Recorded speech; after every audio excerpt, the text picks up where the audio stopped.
1. Foggy nights in Whitechapel. It was the autumn of 1888, and the fog hung low over the narrow cobbled streets of Whitechapel in East London.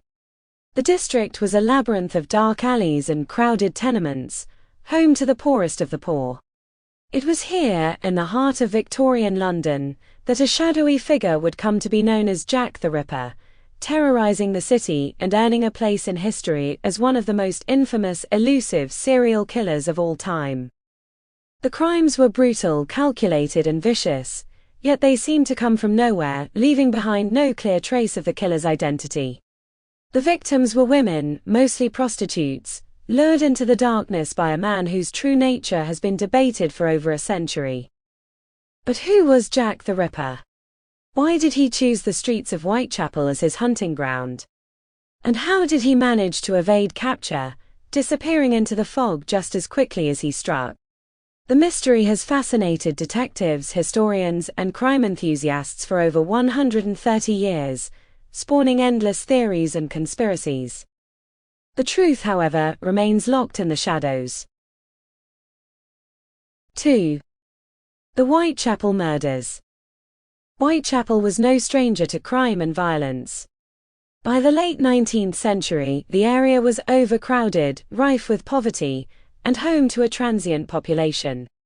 People lived in squalid conditions, often sharing filthy tiny rooms with strangers.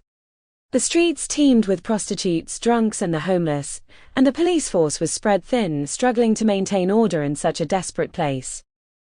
Amid this chaos, in August of 1888, the body of Mary Ann Nichols was found in Bucks Row, her throat slashed and her body mutilated. The brutality of the attack shocked even the seasoned police officers, who had seen their share of violent crime in the district. But this was different. It was the beginning of what would come to be known as the Autumn of Terror. Just over a week later, another woman was found. Annie Chapman's body was discovered in the backyard of 29 Hanbury Street, also mutilated in a horrifying manner. Panic began to spread. The newspapers soon latched onto the story, sensationalizing the murders and giving rise to rumors that a deranged killer was stalking the streets. And then the letters started.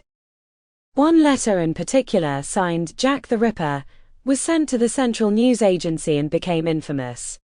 It was taunting, filled with chilling details that seemed to come straight from the killer himself.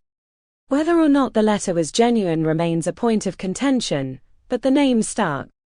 From that moment on, the unknown murderer had a title.